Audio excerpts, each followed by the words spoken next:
Yeah, it was a hard-fought game. Obviously, could have gone either way. We dug ourselves a little bit of a hole, but like we've been a resilient group all year.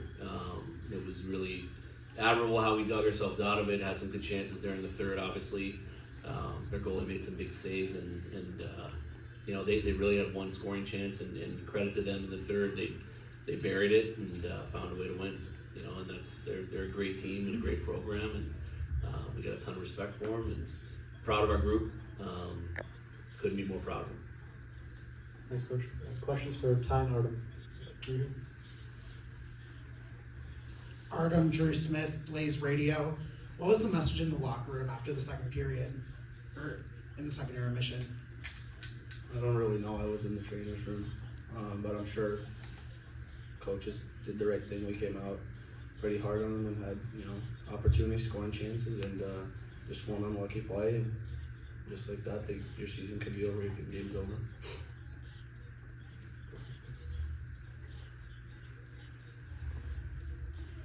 Hey Artem, Jake Sloan, Doubles Digest. Although you've only been here for this season, how much has this team meant to you across this entire year? Just everything. You come in, transfer in for 1 year, and all the boys, the staff takes you in, makes it. It's a special year, special run. Definitely going to be remembered. As the first team in the NCHC. It was unbelievable how the guys took us in, and I'd recommend this place to anyone. It's special. Scott, right here. Scott Strandy, College Hockey West. Ty, for you, you've been through this program from all the way back to Oceanside. You've blood, sweat, and tears into it. Can you put into words yet what this means and what this program has meant to you? I mean, this is home for me. I can't even express how much this place means to me and what an amazing program it is, and how well Greg has done with these teams over the years, and how special it really is. So, it's still fresh. It hurts really bad. This felt like a team that could go all the way. It was by far the most special group I've been a part of in my 4 years, and yeah, it just hurts. Tom, right there first. Tom Parton, College Hockey West. Ty, as a leadership, as an alternate captain for the team, what's your message to next year's leadership to pass the mantle and carry this story forward? Yeah, I think just treat this place with the love and respect it deserves. Coach Powers has always preached that you got to leave this place better than you found it. I believe we did that, and it's just hopefully those guys can carry the torch and get it done next year. Artem, for you blocked the shot at the end of the first period. How are you feeling throughout the second and the third, and then being able to contribute as well? I think we got a great support staff. Our trainer and our strength and condition coach Wayne. I mean, they've done everything all year to put guys on the ice to play, and they do their best. I'm super thankful to them throughout the year. They've done an unbelievable job. Feeling fine right now. Just not okay mentally maybe, but just tough to end your season that way, obviously.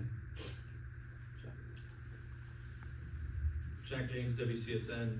Artie, you spent a lot of time on the ice by yourself there on your knee. What's going through your mind at that moment before you head off?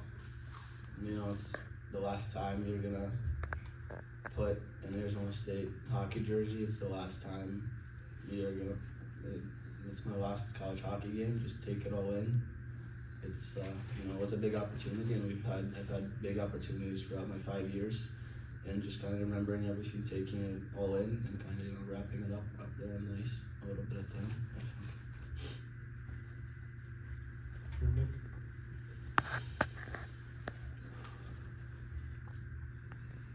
Mick Hatton from St. Cloud Light.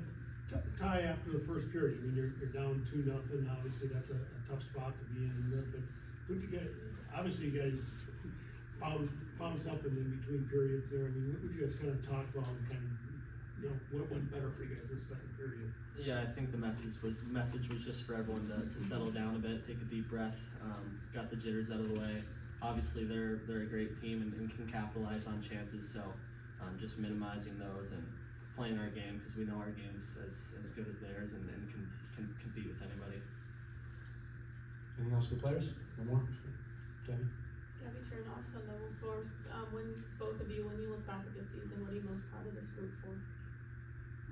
I think what I'm proud of is I usually live by the thing, you know, you prove the people wrong. I know Greg always says we follow the people that believe in us, but I kind of come from a little different background. I live from people, you know, who don't believe in me. I prove them wrong, and I think we proved, you know, especially starting from everyone who didn't believe in us and put us eighth. I don't know how many of you in this room are here who did that, but it's a lesson for everyone for next year to believe in this team, believe in this group of guys. Whoever's, you know, can get new guys on the team, and Weston had 17 new guys, and guess what? They win the Penrose, and ASU's gonna have new guys too, and I'm sure they're gonna do the same thing next year.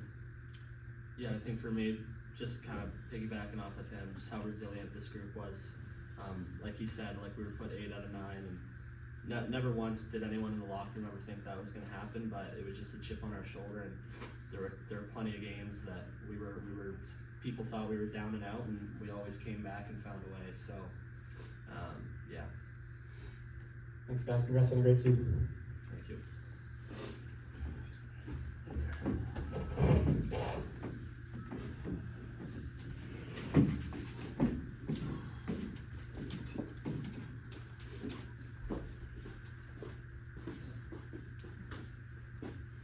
All right, we'll open up questions for Coach. Sean Brennan, Crown Heights Sports. Artem obviously missed some time in this game, but came back out, scored a goal to tie it up. What can you say about his resilience and his contributions tonight? He's a warrior. You know, I think he's clearly our MVP. You know, and for him, I mean, his foot's probably broken. I'm pretty sure it's fractured. So for him to come back and do what he did and get a big goal and just missed Chucky in the back door and made a great play there in the third to take the lead, and their guy just got their stick on him. That's what he does. He's a winner, you know, and he's got a long career in front of him. He made a huge impact on our program, on and off the ice. He's an incredible kid, great leader. He's you know, all the guys that came in for a year were unbelievable. It's frustrating we only get a year with him, but he's a difference maker. He's always going to be remembered in a really positive light here. Coach, when you look at this season overall, from when these guys got on campus to right now, what are the different memories and what are the feelings that you have about this team specifically? Like he said, it is a resilient, really resilient group. You know, we got off to a slow start. You know, tons of injuries. It was just one of those years, and we were never able to put, not once, what we had projected to be our top 12 forwards on the ice. You know, tonight you're missing Kyle Smolin and Benji Eckerly, 2 huge losses. You know, probably our best checkers up front. You know, that you need in playoff type of hockey. But our guys, it got to a point where we had to make a choice. We could either let those be excuses or the obstacle is the way, you know, and turn that adversity into our advantage and have a true next man up mentality, and that's exactly what these guys did. And you know, and I told them, I said, you guys are challenged. Murch kind of touched on it. You're challenged when you get here to leave this place better than you found it, and every single one of those guys did. They can look at themselves in the mirrors and know they did that, and I couldn't be more proud of them. Jack James, WCSN, you know, another slow start. This time it put you guys under. What were your takeaways from that opening period? You know, I liked our jump in the first 5 minutes. I thought we had more jump, and you know, the first goal, I don't know if Pav saw it. You know, it was just a floater from the blue line. You know, and I think we were all shocked that it went in, and I think he was too. And the second goal was a power play goal. You know, I thought the first was a pretty evenly played period. They capitalized on a power play and obviously got a stinker on us. And but we know, like we were in this position last week, down 3-0. It's a team that it didn't matter what the score it was at any point in the year, at any point in the game. We have the weapons to get back against anybody, and tonight we did.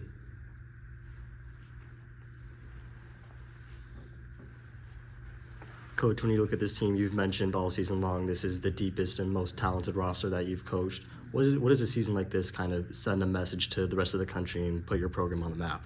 I mean, you know, it's like I said yesterday, you have to earn respect, right? And I think that this year we definitely earned respect.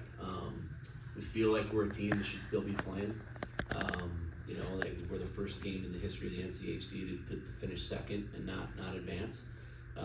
It's a screwy year in the pairwise. You know, Cornell won tonight, and there's another spot gone. So I told the guys that I'm proud of their body of work. Their body of work to me, and I'm obviously biased because I love them, justifies moving on, right? And they're going to look back on the season and know that they set the standard of us being an elite program in this league, which we expect to be every year. And like Artie said, not many outside of our room gave us a chance, and it was just a great group of guys, and one that, you know, if we just get in, we feel like we can beat anybody, because this year we did. Scott and then Eric. Coach, you talked a little bit about Cullen's play tonight. We talked yesterday, I guess it was, about how much he means to your program and how young he is, but well, he threw everything that he had out there the entire game, it looked like to me. Yeah, he competes, and he was flying around, and, you know, thought he was going to bury one there in the second on that 2-on-1, and Davis made a big save, and I know Potsy's upset with himself on the turnover, 6-on-5. We even on the bench, there was not a doubt. There's not a doubt in our mind we were tying that game up. And their guy closed him out at the blue, and the rest is history. But he had a great year. You know, like I said, he's not a true freshman. He's a high school senior that scored 13 goals in the NCHC, and it's no joke. So we're really proud of that kid, and the sky's the limit for him.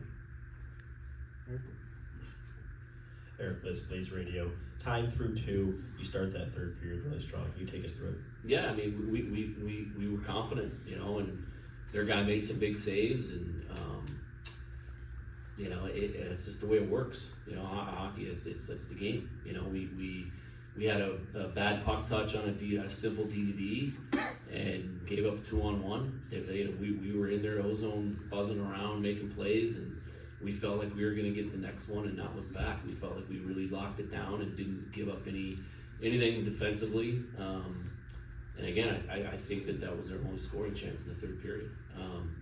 Pretty sure it was. And credit to them. That's a team that you just can't make those mistakes against. They're too good. They're a championship team for a reason, you know, with championship pedigree, and now tomorrow they're playing for another championship. So credit to them for bearing the chance they got.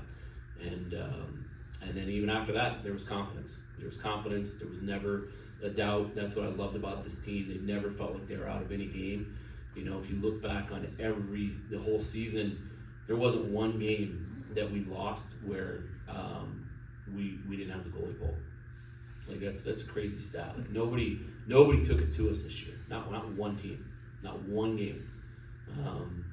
This team competed all year and set a good standard. Nick and back. Coach Nick Maxon, College Hockey West.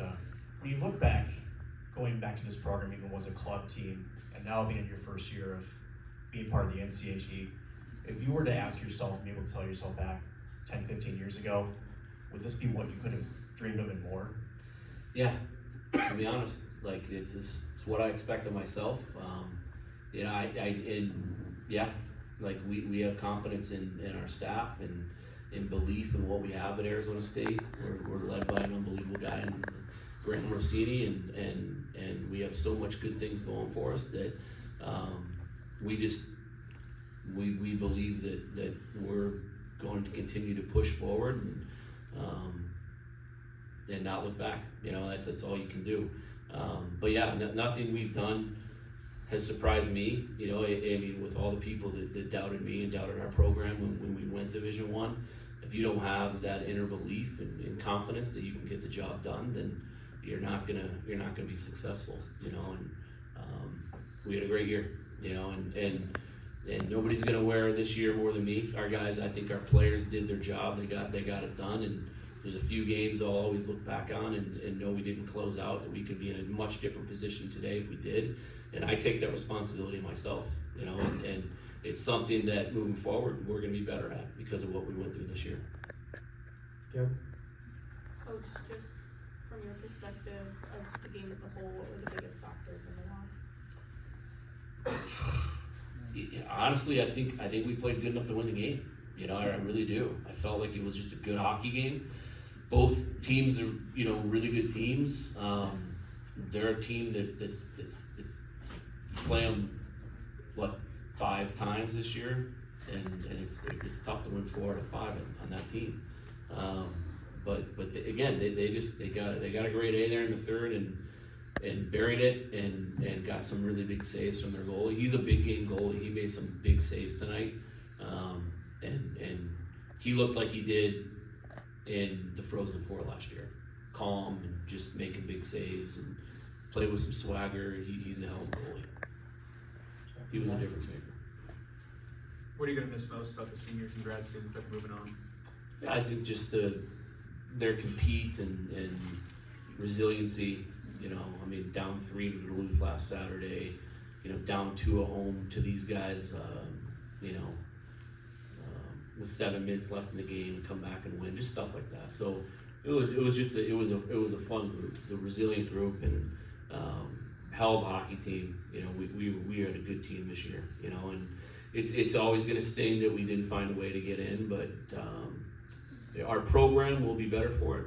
We will absolutely be better for what we've gone through. Go Drew, and then maybe one more if there's one. Coach Drew Smith, Blaze Radio. What was the last week like for you with the overtime winner against Minnesota Duluth to making it here this weekend? Last weekend was unbelievable. It was